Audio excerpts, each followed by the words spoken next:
Muntah ngene to. Sik kelingane jan podang kuning terus lho, Pak. Ya terus.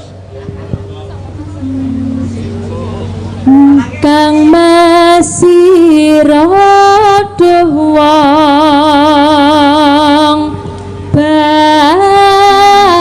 bagus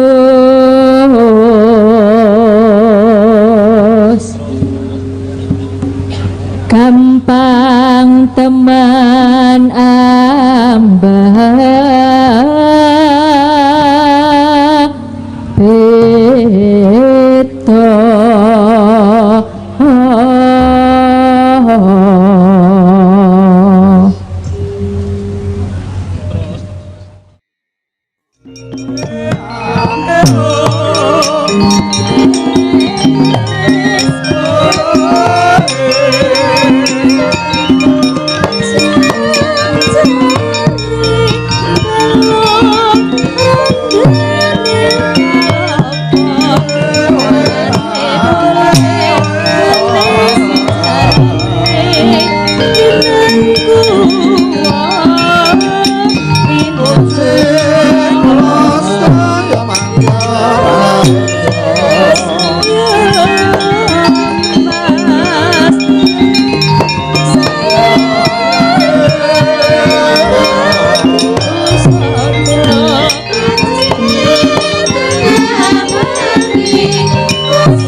Yuping angin sumyak swaraning kalonyan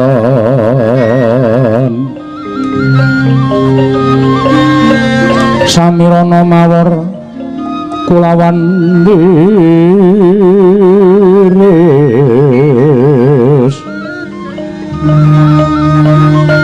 lumrang gantaning puspita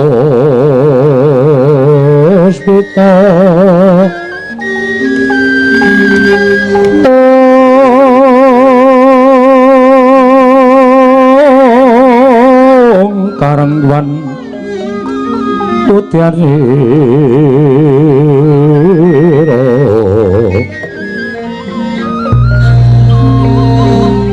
sang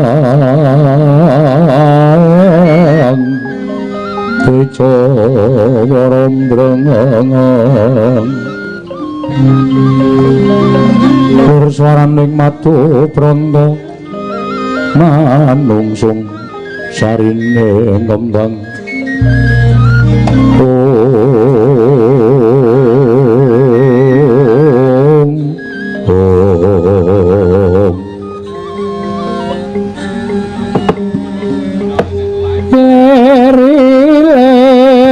tandure sumilir ta ijo royo royo ta sanggota mantenannya oe oe oa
sing dalu jroning ratri dening wonten ing kacarita omong sang Bang Pratangga pati jemjuraken barang wetan kalingame sarta gunung-gunung parandene bisa merbawani jagat raya dupi tata sing kamantian dewasan wau kawusa wancine wis ngancik goro-goro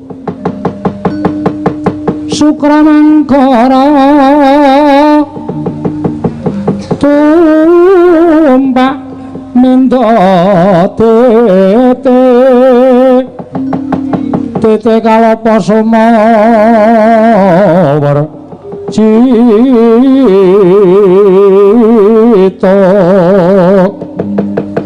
hanggara rakata puta maesa Respati mintono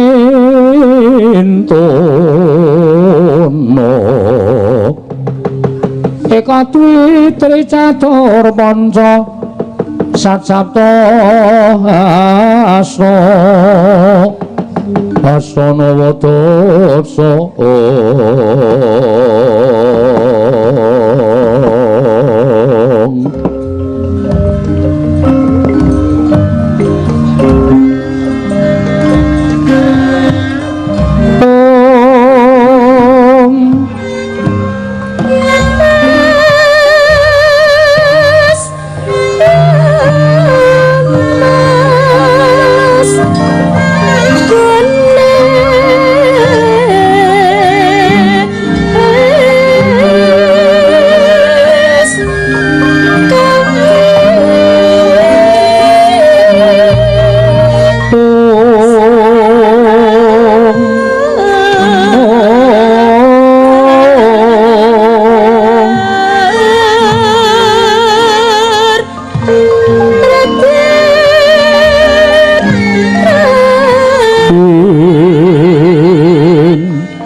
Ujug-ujug ana Petruk iki teko neng kene. Lah. Matur sembah nuwun. Nyuwun pepunden kula, bapak kula. Bapak Ki Kundang Sutrisno ingkang sampun nek ora tresna karo Petruk tangi digawake ponokawan kula ingkang kula tilar wonten ing Batavia. Matur sembah nuwun. Rama Kundang wae. Sembah nuwun kagem Untar ingkang sampun yuswa 60 tahun. Mugi-mugi tansah berkembang saengga saged menelurkan para pinter-pinter mahasiswa-mahasiswi ingkang benjanipun dados cagak tuaking negari. Menika saged kula aturaken ugi selamat ulang tahun kagem TNI ingkang kaping 17 sekawan. Mugi tansah kukuh bakuh sentosa anggenipun jagi dhateng negara kesatuan Republik Indonesia. Langanipun tansah jagi katentremanipun para kawula masyarakat seluruh Indonesia. Menika saged kula aturaken Durpes sampun sumadya, monggo dipun wiwiti mangke mindak ngegol-goli nek tetembangan kok Durpes diundi 4 limbukan, 4 goro-goro, 2 tancep kayon. Tancep kayon sareng umumke sapa? Diumumke dhewe-dhewe. Ayo mengke anu Mbak Elisa tetep ingkang ngumumaken. Ayo sah, gawe sah. Di jumeneng mengarep ya Mbak Elisa or karo sing ngumumke wah saiki gede-gede Durprese. Nggih niki wonten anu magic warmer. Wah, penghangat magic buat 4 orang itu hadiah goro-goro dan nanti buat penutup 1 Pak. 1? Ya. Oh, apa 1? Ya nggak tahu, mungkin oh, nanti ya. mobil ya. Amin. Kok gawe masalah? Mobil-mobilan. Ya, diundi sa. Nggih, 4 ya, bentar kocok dulu. Oh, sing 1. Sing terakhir ming kerupuk kok sa. Oh iya, iki sing kere dhewe kerupuk. Enggak. 2, 3, 4 ya udah. Ini ada pengumuman juga Pak Seno, Mas Petrok. Iki woro-woro engkang badhe pipis napa ngising panitia tulisane niki tenanan. Basane napa? Aja diwaca wutuh. Kuwi kadang kala njlomprongke karo kowe ingkang badhe sene utawi bebucal. Lho. Basane Jawa sing halus ngono kuwi. Oh sene. Sene apa seno? Hah? Sene apa seno? Sene ra apa-apa. Engkang badhe sene napa ngising? Wah jan saku iki mboyo njaga aku dhisik. Bebes sene ngisinge napa? Bebucal. Bebucal. Senen napa bebucal panitia menyediakan bus toilet di belakang panggung. Jadi tolong dimanfaatkan sarana dan prasarana karena butuh kurang lebih 7 hari urin manusia diproses di bumi. Ya, jadi ojo nguyuh sembarangan. Mesake bumine, Pak Seno barang. Matur sembah nuwun dumateng panitia, Bu. Niki udah disampaikan ya. Ada bus toilet di belakang. Terus undiannya? Nomornya.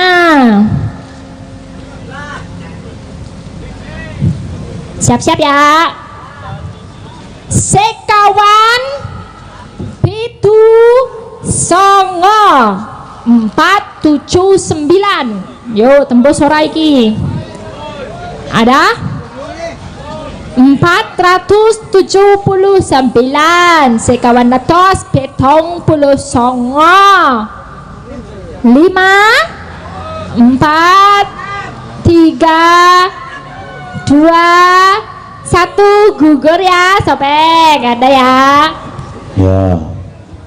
Wis do mulih paring sa. Wis bali iki. Terus selanjutnya nomor kalih setunggal kosong 210 betul 210 ada 210 5 4 3 2 1 hangus lagi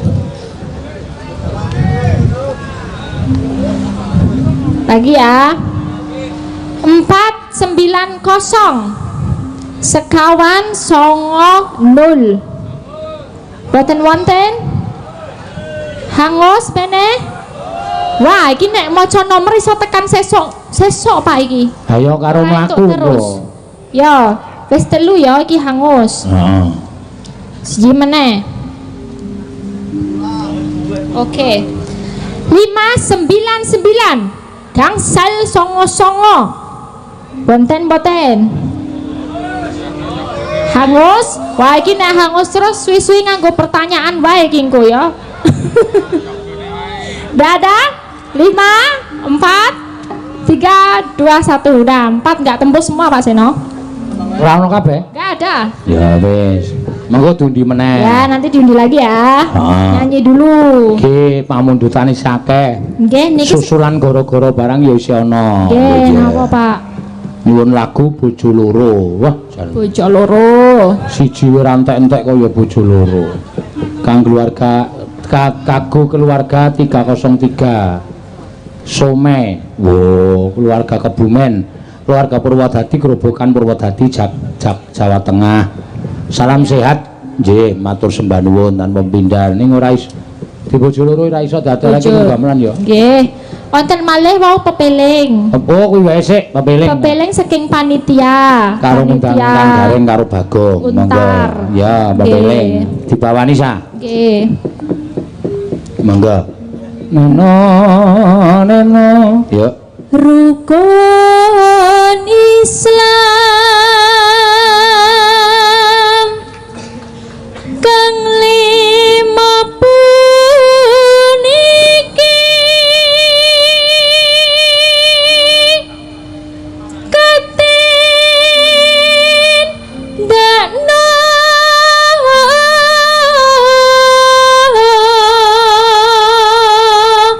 mring para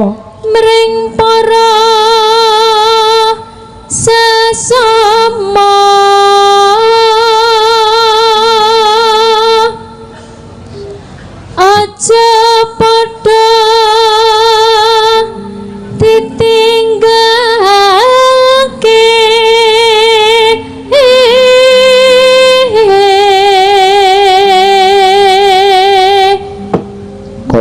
gamelan ring wis rasa ngene iki metuke ora bareng Bagong. Bagong ki mau kok ya bareng kok nyringker ilang. Radong aku. Weh, Bagong. Lho, rak caitan to iki. Kancane do nganggo sandangan apik-apik kok mligung. Sumoe. Panase ra omong terus kabeh krambeku. Tak copot sisan. Iya, ya ning ora sopan, Gong. Ya engko nganggo santai. Iya. Men kanginan sik awake. Aku nek sumuk banget iki kadasku gatel terus. Ah iya. Mula ditambani kok ya ora.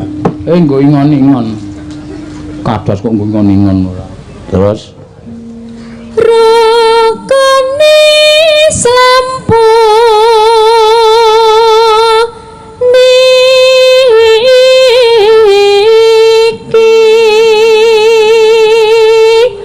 sahatate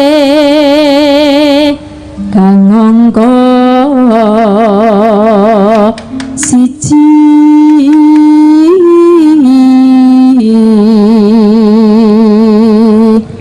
kang angka loro salat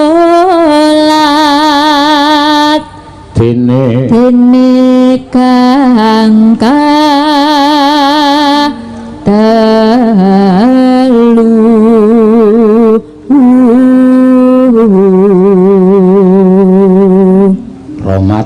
Ramadan nindakno poso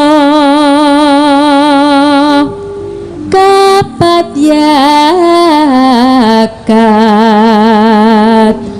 ping 5 ibadah haji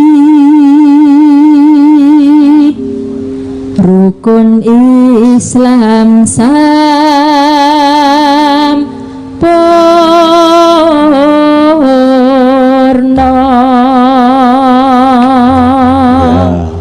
Mangga dipunaturaken, mangga buka kendang ini. Ah, yuk.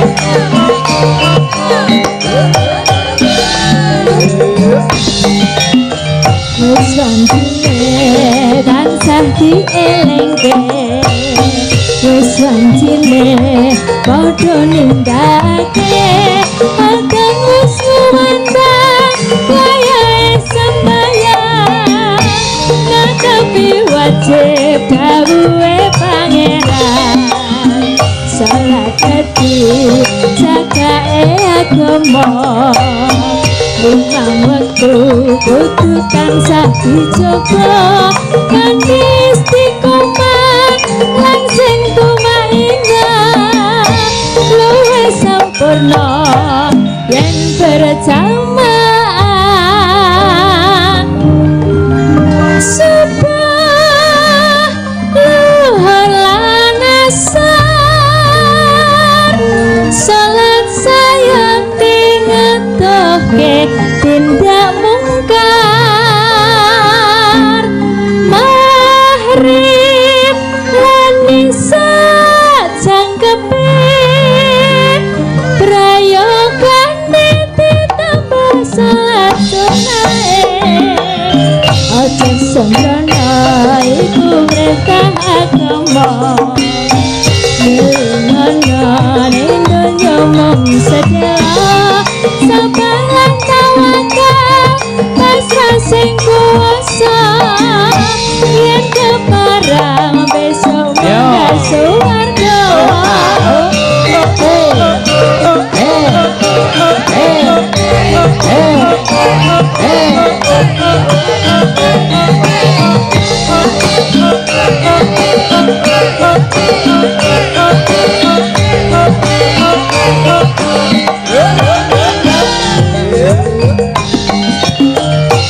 wancine tansah dielengke wis janjine padha nindakake aten wis sumandang wayahe sembahyang ngadapi wajib gawe pangeran salat dadi jagae agama memang waktu kudu tansah dijogo kangge istiqomah lan sing tumaina luwe sampurna yen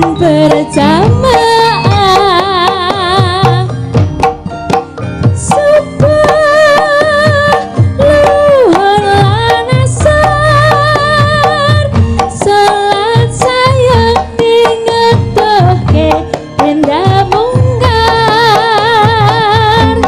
maghrib lan isya jangkepe prayogane ditambar salat sunae aja sempurna iku perintah agama elunono ning donya mung sedelo sebelang tawakal masa sing kuasa yen keparang besok munggah swarga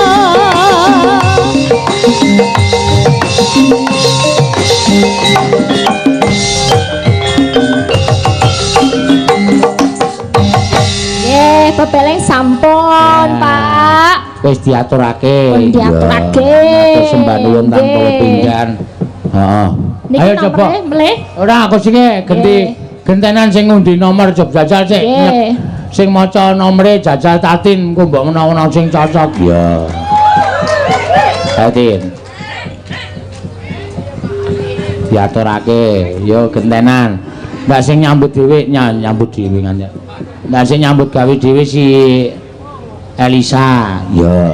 Terus disambung kowe nembang apa Tin? Apa bojo loro? Bojo loro iso apa gamelane? Isara? Bisa? Hah? Isara? Enggak. Oh. Apa? Sampai kenapa Pak? Lali janjine ya? Ya sakermu. Lali janjine nggih. Yo, Nggih. janjine. Heeh. Bawani. Oh nggih. Tina minggu kang tak anti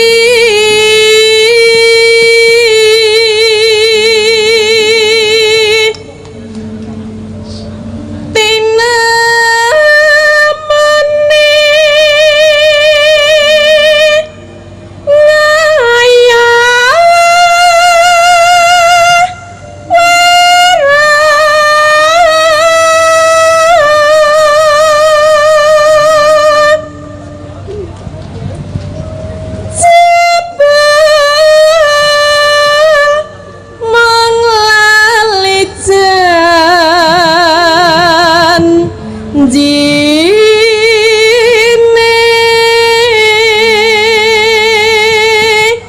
Anane. anane pijer semoyo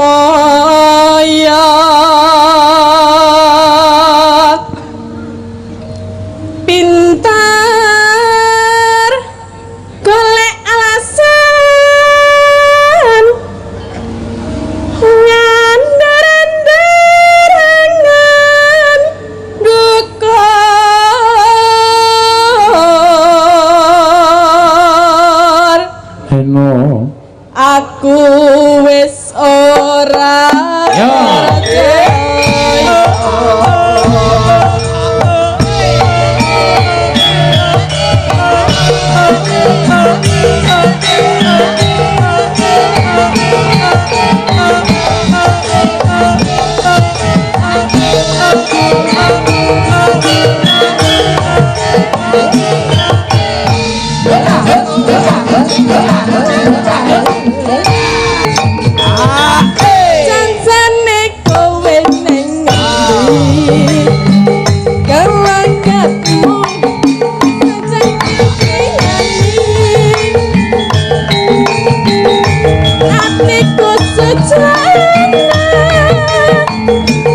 Dina minggu sing tak tunggu kowe ngajak ning tawang mangun nganti lengser srengenge ana kene aku SMS rambali yen tak telepon malah mbok pateni mangkel aku pipi tak lali janjine tandane alasane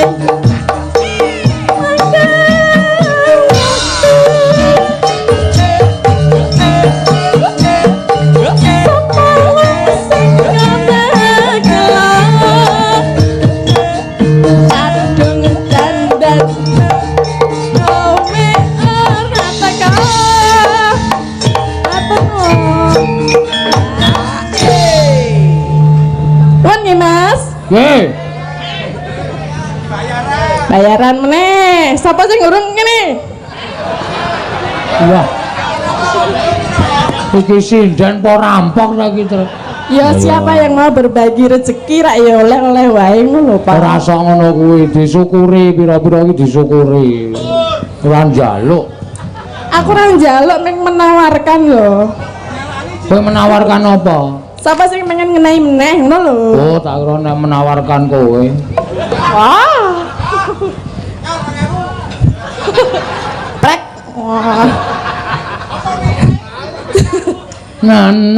jan-jane kowe ning ngendi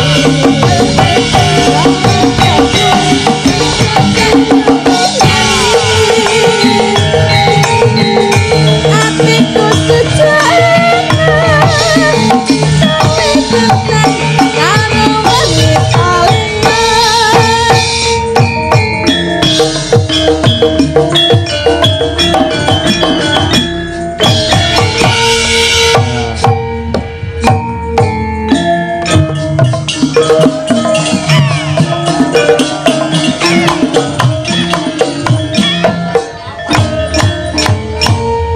sampun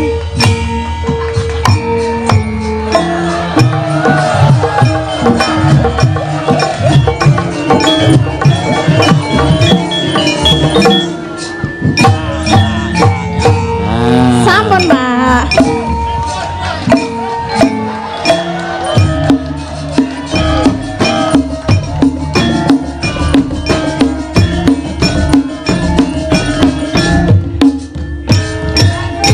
matur nuwun ya Mas Wis ge bali, mumpung ra ditabuhi. yo Iya. Sing sentimen ya ora mung sapa penabuhe sentimen kok karo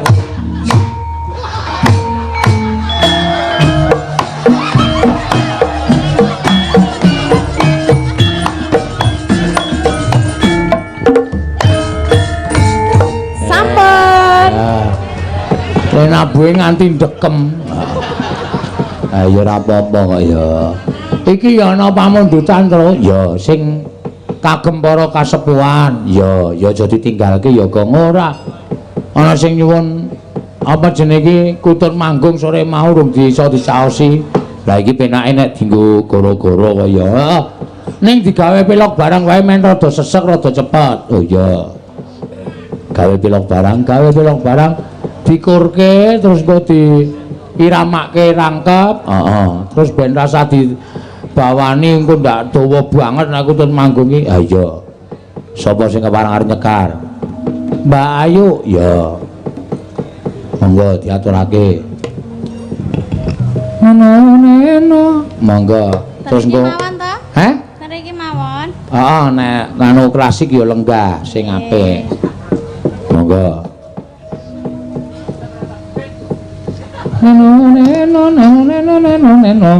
Neno wancine terus dikurke ngono kae. Oh iya. Ya monggo. Sore ya bapak kutut manggung jaluk ngombe saya tuhan sang kisabda mungkin balik sabda ayam tentrem kutut Manggung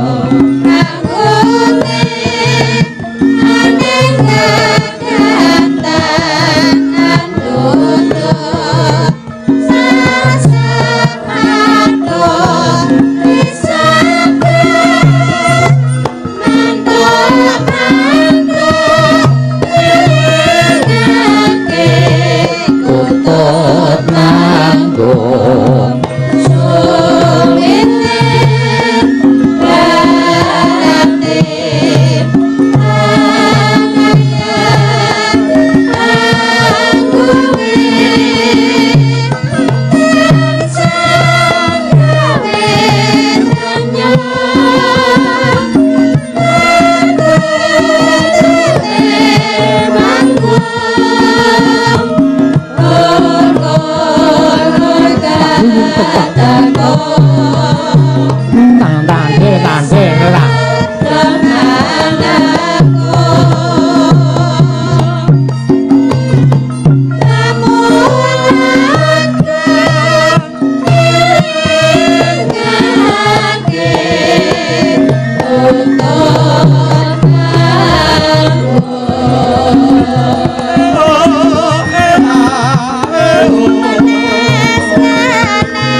Sola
jambu apa ceruk aku melu apa entuk kandhulaken duri apa sita apa ora. Ya, jambatan cara ngayujan ngono ki mau terus. Wo. Rampung kutut manggung terus dinai jambu apa jeruk. Lutisan, ora lutisan. Nang pancen yo jambu apa jeruk ngono kuwi. Wah, apik ya reng. Ayo bacutke. Yo. Ndak selak merem. Sapa? Anting ki wis ngantuk nek yaene ki mripate ra iso digandel. Ya. Diaturake Mbak Anting. Monggo, jumeneng Mbak Anting ngaturke apa ayo. Ya. Suarane bocah iki apik lho. Ha iya. Caping gunung. Ya. Model Madura. Oh iya. Caping gunung model Madura. Monggo ayo. Hati-hati.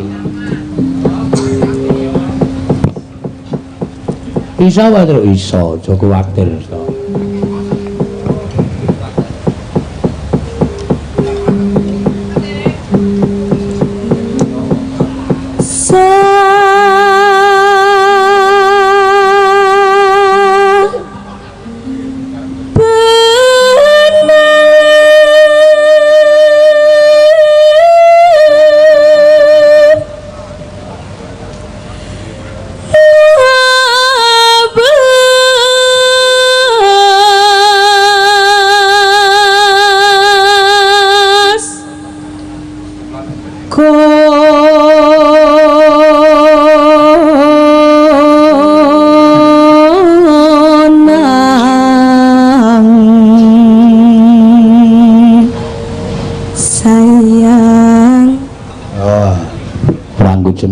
Jengglenge kamu apa tergandengan liwat mau apa?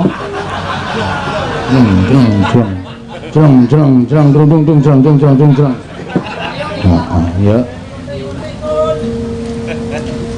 Non memajeng kon keruk jenur kuning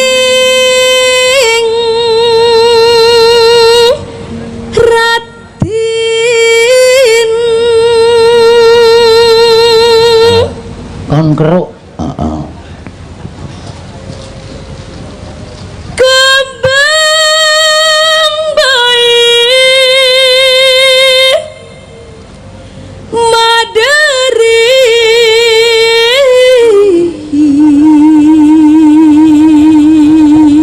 bahasane ra jelas iki.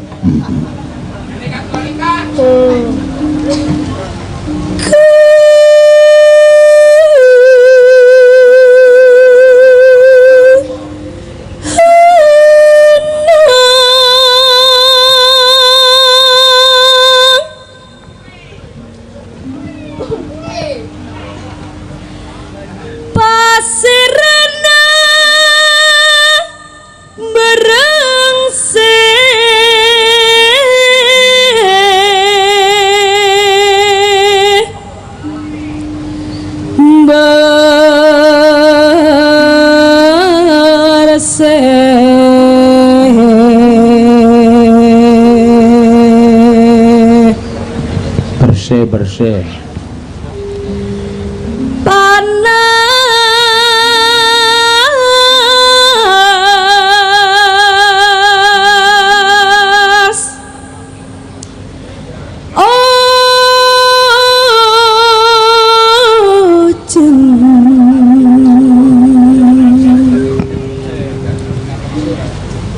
panas ojan ling-aling sayang capi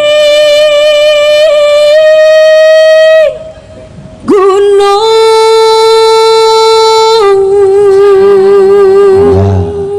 ayo kanca-kanca ya misoa capi gunung sayang ya terus make bineka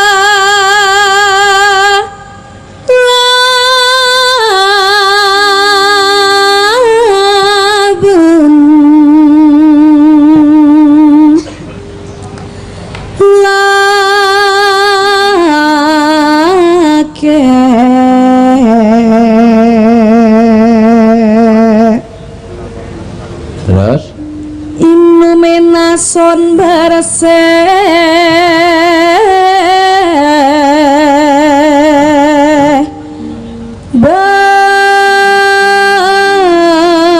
barse ya ya Teng ya ki jaman berjalan gulengan petrolake pilih remate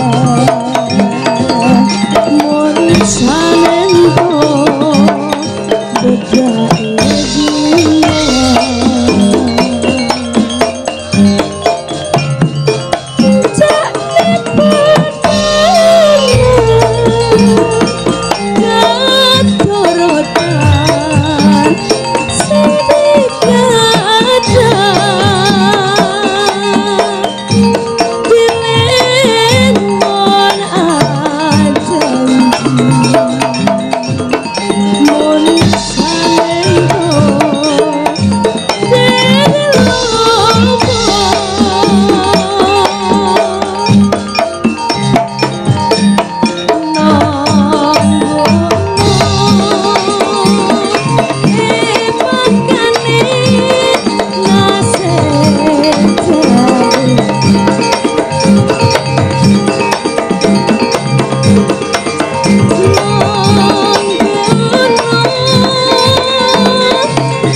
sanento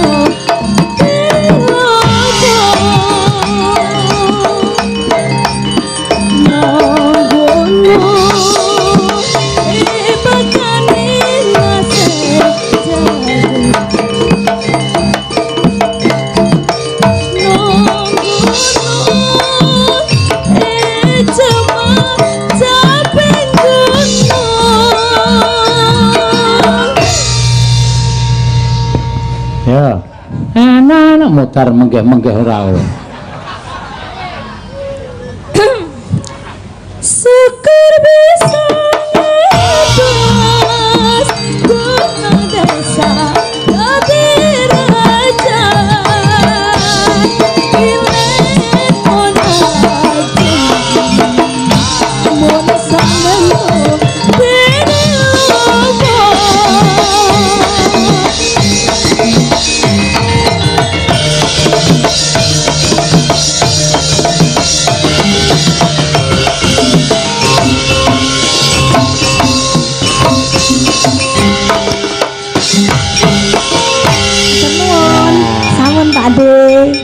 Matur nuwun Mbak Anting. Nggih.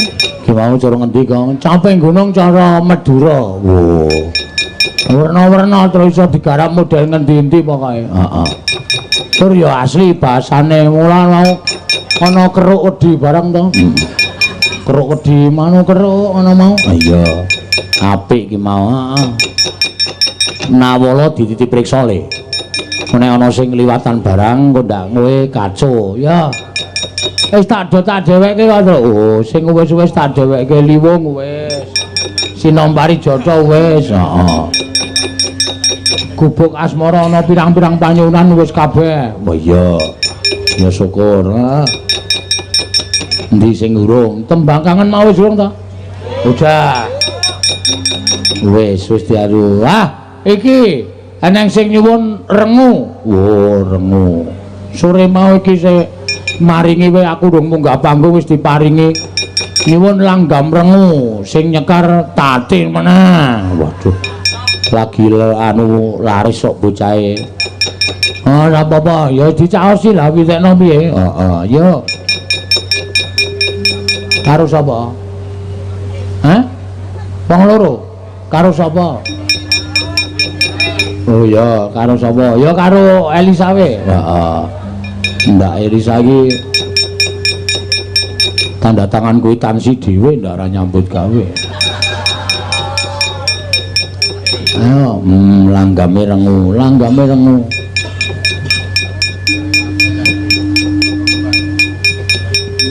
Yo, diaturke, Mbak. Ya. Bawani, monggo. Memanise merak ati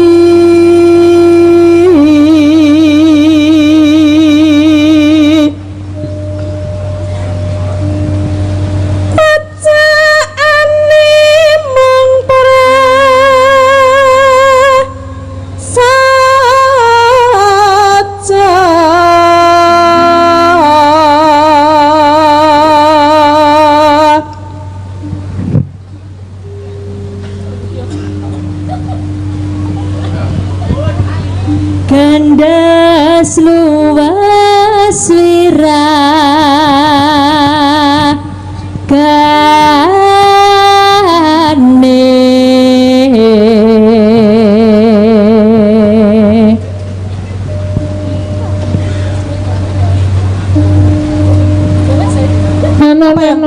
Apa ayu? Anu, kumir karo podang kuning niku lho Pak, soalnya sami. Kelawak-kelawe. Lali. Kumir karo podang kuning Ya piye? padha. Aku arep golek isi podang kuning meneh. Ah, kowe apalamu podang kuning kok. Lah ngero podang kuning. Rina wangi mungtra tapan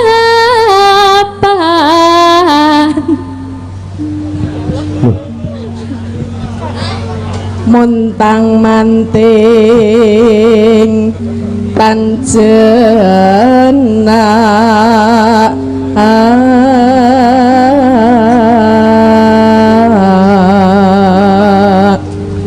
Sinten nang nggone kokean saweran malah muntah-muntah ngene.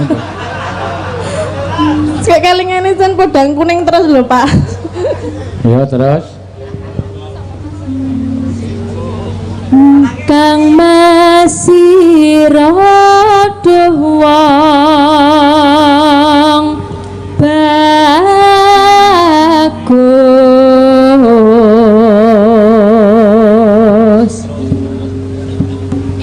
gampang teman ambah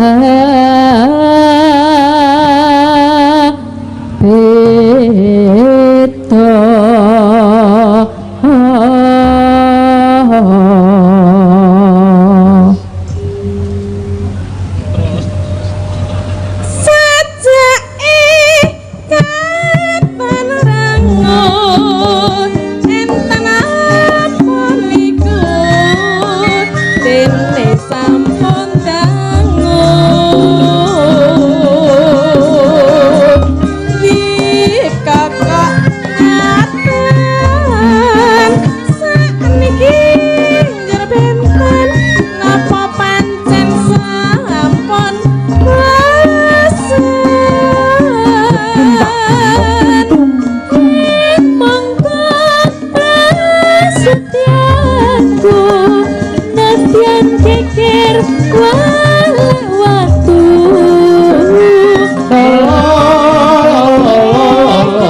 kebesan saumpama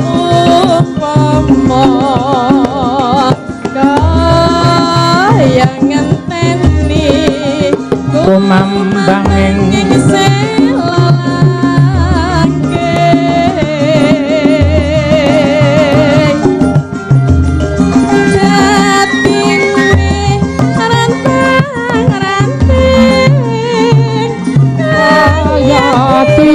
Jatuh wakasan kontrang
sembah nuwun Mbak Elisa karo Mbak Tatin. Ya maya ngono ya reng piye ndak wektune selak ngoyak iki engko rakone ya isih dawa. Dicepet semene wae to. Heeh. Kae bapak ya wis sowan ning negara Pringgondani. Ayo sowan yoga ya. Saning yaning talaga kati langit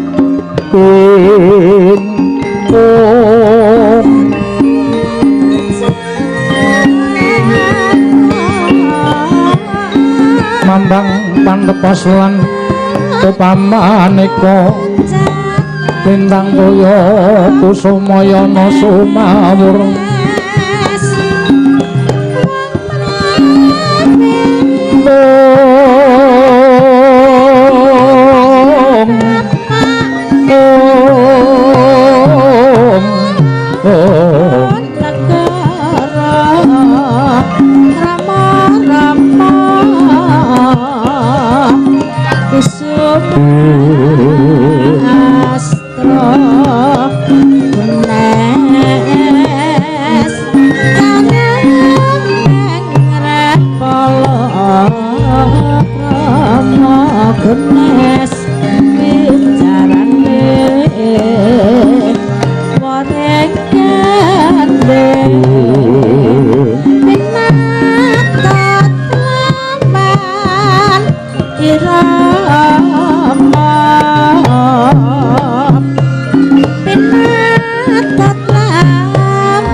Gelar kandhan muncar demen lir kekonang surem sorotan batang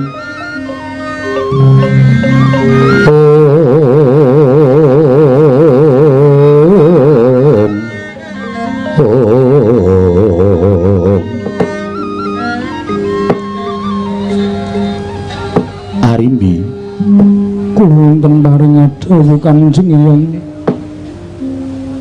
embane kaya wong ngenteni sleming palpo gabus kumambanging Sila Kresna nganti temeka wayahe mangsa kala iki lha kok ora ana tandha-tandha adimu si Braja Musti tumuli sowan ana ing Projing Pringgondani inggih kasinggihan mekaten ingkang saking menika Kanjeng Hyang jumbuh kalian menapa ingkang sampun kaweca wonten aturipun kadang kula pun Braja Denta lan Braja Musti gandeng sak mangke sampun kathah sangyaning para raja nerpati ing samyang rawuhi madyaning pawiwahan wisudan menika sampun adamel kuciwaning penggalih para raja nerpati mugi paduka Kanjeng Hyang kepareng wamisuda dhateng anak kula Gosek aja kesusu mengko mundhak ora prayoga kedadiane beja aku tak taren kelawan putu-putuku Nalindra Ngamarta Nalindra Ndrawati kula semanggaken paduka Kanjeng Hyang Putu Prabu Punta kula wonten timbalan ing adawu Kanjeng Hyang Putu Prabu Ndrawati iki wonten dawuh Hyang piye munggo penemuning Putu Prabu sakarune ngelingi lakon ingkang dumadya ing Projing Pringgondani. Kula nuwun sewu Kanjeng Hyang. Wiwit sakawit kula mboten badhe tumut-tumut wisudan anak kula pun Gatotkaca liripun mekaten. Upami kula kadangu kedah kados pundi lumareking pawiwahan menika kula mboten saged matur jroniyatipun ingkang wayahipun Puntadewa sowan wonten negaring Pringgondani. Tan mandi namung netepi dhateng serat sedahan mboten wonten niat sanesipun langkung-langkung badhe tumut-tumut anggen kula mranata angracik tata upacara ning wisuda menika wonten asta paduka Kanjeng Hyang Matswapati ngono putu inggih Kresna piye nyuwun pangapunten Kanjeng Hyang sedaya menika gumantung paduka Kanjeng Hyang menawi paduka Kanjeng Hyang natepaken wisudan menika tumunten kawiwitan inggih menika langkung prayogi nanging menawi kedah ngentosi dhateng kadang-kadangipun Arimbi menika ugi langkung prayogi mugi kula atur anglimbang pundi ingkang langsung kae sae inggih menika kedah katindakaken Kanjeng Hyang bumi kunjang Kanjeng langit kelap-lapaton lur kincanging risang mawe gandrung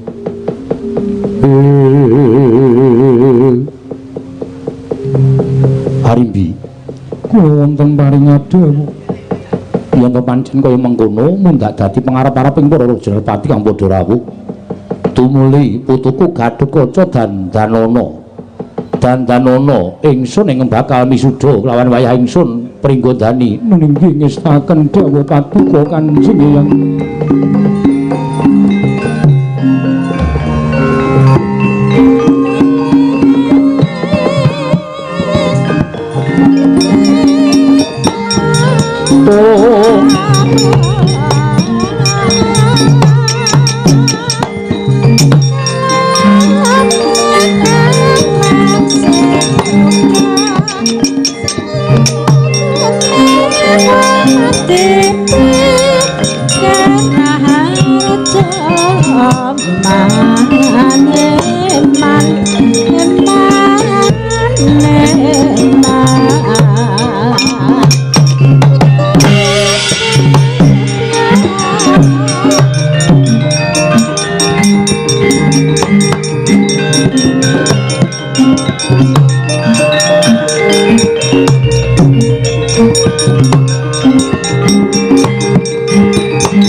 Kadadian Gatotkaca kinon mapakara suta Takabira Kresna parta manahara sakti nira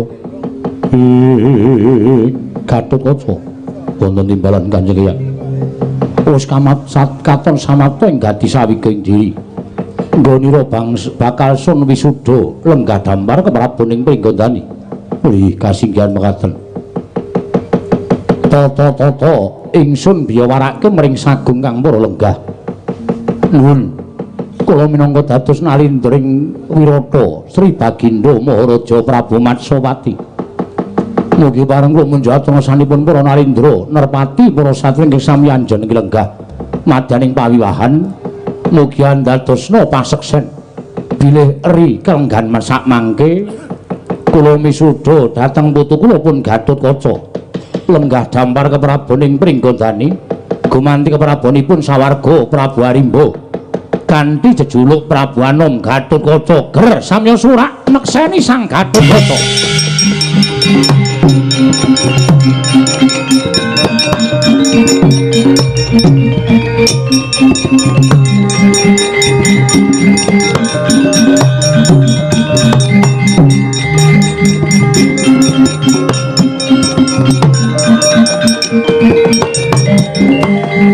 Matur nuwun Kanjeng Hyang. Dene paduka Kanjeng Hyang sampun kepareng wisuda dhateng wayah. Ya. Kabeh wis padha surak mawurahan manengker gumula dadi paseksen lenggahe putu ing Pringgodani. Matur sembah nuwun. Oh, kula nyuwun pangestu. Ya kula Gatotkaca pun mawa pangestani muga-muga tansah lestari nggonira minangka mangku sagung para kawula dasi negara ing Pringgodani. Sarta tetepa dadi satyaning praja ing Ngamarta kula mriki ngestakaken dawuh. Wandrawati kula nyuwun pangestu. Gatotkaca wonten timbalan. Kudu mlenggana marang tembung sama beda dana denda lirik. Aja mbau marang kapine. Nadyan to kula kuwi daging nadyan nyenta luput tumraping negara pinatrapana denda sak bobot. Nanging wong liyan gebrayan. Nanging yen to labuh tumraping negara paring ana bebungah ingkang sakmurat mriki. Menawi sampun paduka dawuhaken badhe kula candhi kejimat. Ibu kula nyuwun pangestu. Kula panakku cah bagus. Muga-muga tansah ruwa biranggon mungasta bawat peperintah negara ing Pringgodani. Rama Kyai kula nyuwun pangestu. Wah, Gatot. Aja gembelo sirahmu gleleng pacakmu. Nadyan wis dadi ratu tetep kudu eling marang kewajibaning kasatriyan negara Ngamarta. Piyak.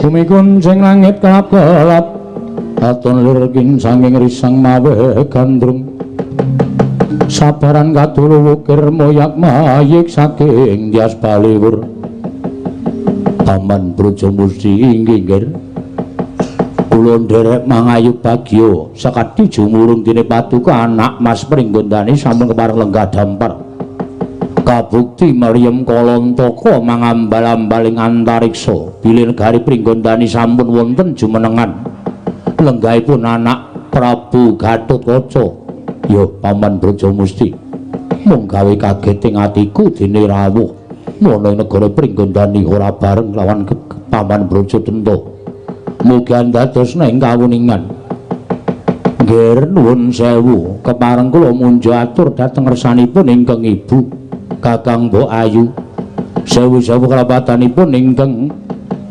Rayi Tadah Wadana kula sampun sowan ngarsanipun Kakang Brojo Tento wiwodene jebul mleset saking pengangen-angen Kakang Brojo Tento mirang kampo jingga mbundan datan Ratu mboten nangaken lenggahipun ingkang putra pun Gatotkaca malah sak mangke nglepataken dhateng jengandika Kakang Mbok Ayu Arimbi sinengguh jengandika Kakang Mbok Ayu Arimbi menika sedherek ingkang mulang sarak muktekaken dhateng kulawarga nanging mentala dhateng turasipun Prabu Tremboko Kakang Mbok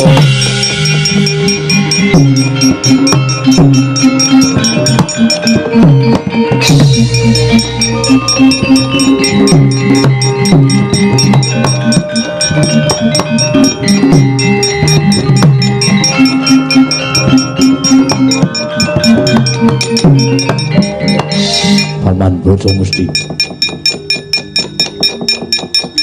wonten dawuh Kanjeng Ibu awat-awatono wah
bumi kuncing langit klap-klap katon lir kinsanging risang mawe gandrung sabaran kadulu wukir moyak mayik saking Dias Baliwur Brojo Tento wong kang kaya kowe jebul kowe nerak pacak marang sumpahmu dhewe kowe ngame-ame marang negara ing Pringgondani bareng marang bondo donya derajat lan pangkat Brojo Tento coba yiwingi sur sing mbok arep-arep ayo iki sing gerang batobat Brojo Tento kuku karo batang dudu Gatotkaca mungsu ning gerangane iki mbokne tandang ana Brojo Tento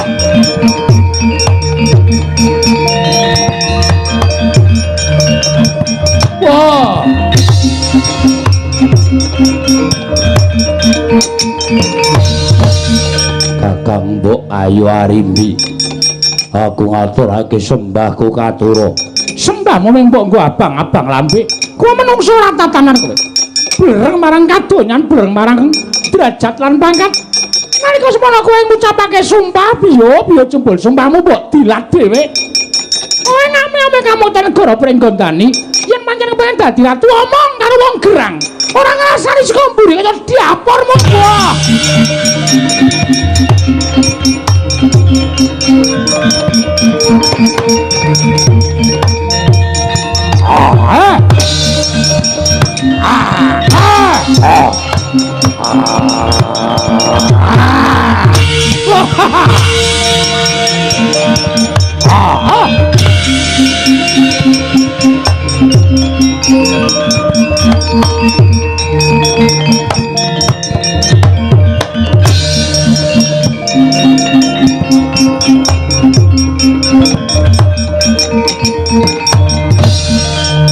Den apa Petro pun Dewi sudah dados Nalindra menika sinuwun Darawati kala wau kula mirangaken saking katebian panjenengan pun ngendikaken sama beda dana denda tegese apa yen panjenengan ngerti sama niku sama beda niku berlainan dana niku sampeyan menehi kula ora ketang sithik goblok mayang karo dipijeti niku enak banget nek ora tresna ora bakal nggih keng ibu di pulasara keng paman Petro ibuku nggih paman Brajadenta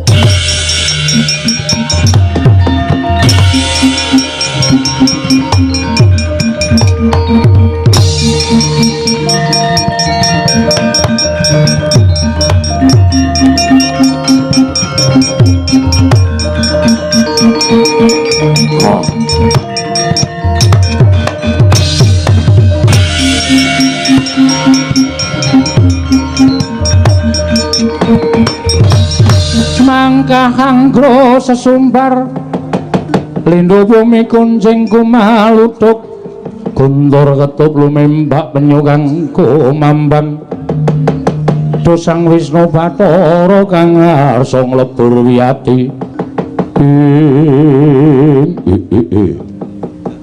Gatotkaca inggih paman kula ingkang putra pun Gatotkaca sewu-sewu kalapatanipun ingkang putra tadah wadana kowe nglumpruk nang ngarepe pamanmu glagah tinulu mboten kinten babar pisan menawi paman adreng anggenipun kepingin dados Nalindra wonten negaring Pringgondani paman mboten wonten ceceking raos kula kepingin angukup negaring Pringgondani kula negari kula aturaken dhateng paman Brajadenta sumangga nahi badhe lenggah dampar kula ikhlas lahir batin kula mboten gadhahi milik dhateng negaring Pringgondani nanging sampun ngantos barang ngamuk kados mekaten menika paman kula aturi emut Purwoduksina ladalah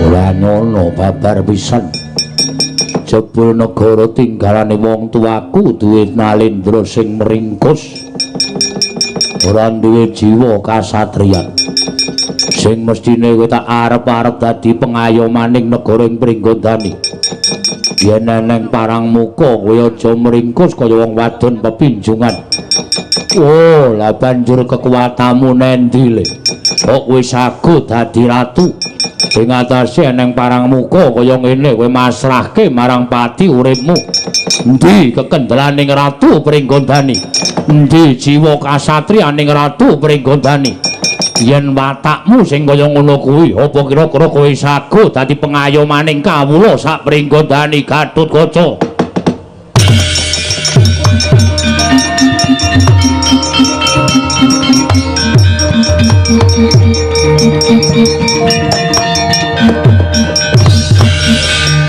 Paman caraku ingkang kaya mengkono mergo aku ngajeni marang Paman Brajadenta dewa dene Paman Brajadenta wis wegah nampa warah nampik pitutur becik niatmu piye Gatotkaca sagung nglanggati bagus kuwi sing tak karepake Gatotkaca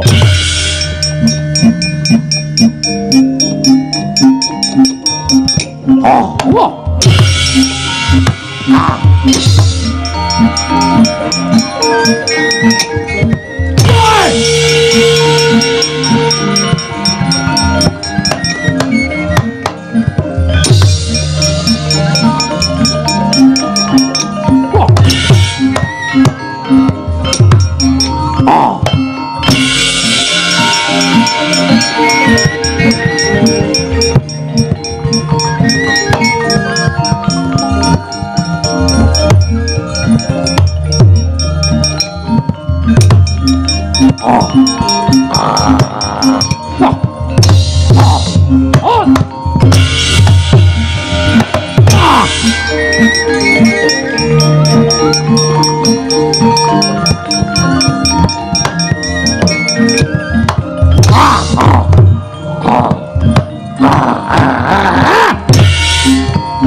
Kundang ganjing langit kelap-kelap katon lir kincang ing risang mawe gandrung nuwun sewu nggih sampun kinten kula ngridu anggen jengandika mangsah yuda namung pareng munjata ngersa padu kanggir Gatotkaca nadyan panjenengan ngetok dhateng kasudiran tuwin kasandikan boten badhe menang kaliyan Paman Brajadanta. Lire kepiye Paman Brajamusti? Menawi kula cariyosaken saratri mangke boten wonten pedhotipun. Namung ingkang wigatos mugi keparenga kula sabiyantu dhateng jengandika carane piye? Kula manjing epek-epek jengandika ingkang sisih tengen mangke menawi wonten kalodhangan kula aturi ngeprokaken dhateng mestakanipun Kakang Brajadanta. Namung kula suwun menawi wonten lampahan ingkang aneh-aneh panjenengan Anggir Gatotkaca sampun getun keduwung nggih.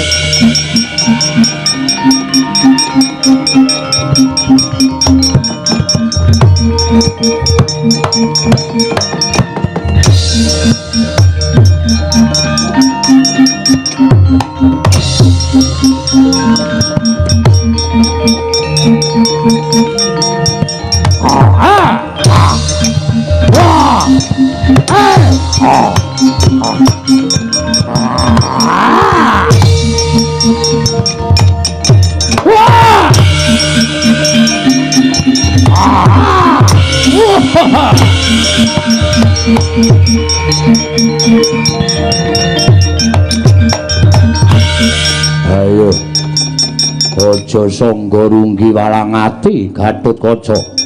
Anggepen aku kraman Pringgondani aku sirnakno. Ora bakal tak gawe macak. Mesti bakal tak sirnake. Wah, ada. Kage patenono pamanmu glagah tinulu. Kocap kacarita. Nalika semanten den kepruk mawi asta ing kapanjingan Dian Brajamusti. Sirna margalayu Sang Brajadenta sareng sampya kelawan Sang Brajamusti.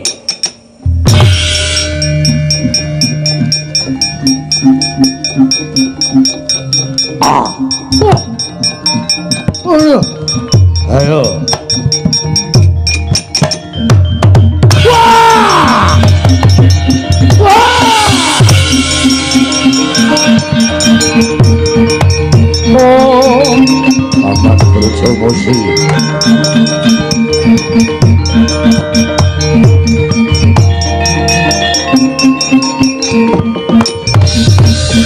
Suram-suram Wangkara kinggen lir manguswa kang layon denya ilang kang memanise wadananira layu tumekocam arah nyomaratani paman mboten nginten babar pisan bilih ngandika paman nikaken sugeng jengandika paman Brajamusti kinarya katentremanipun negaring Pringgondani paman kula mboten saged mukti menawi ancik-ancik dhateng kunarepanipun pepunden paman Brajamusti.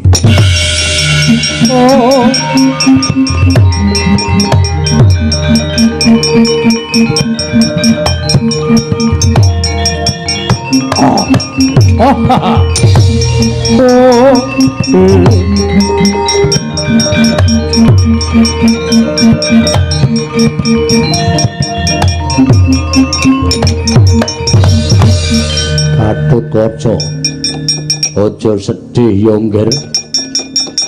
Sejatine wis titi mangsa kala aku bali marang turuning Prabu Pandhu sabab aku dadian saka aji-ajining Prabu Pandhu ingkang pinaringake dening Prabu Trembuku wekasan wenteh wujud buta kembar.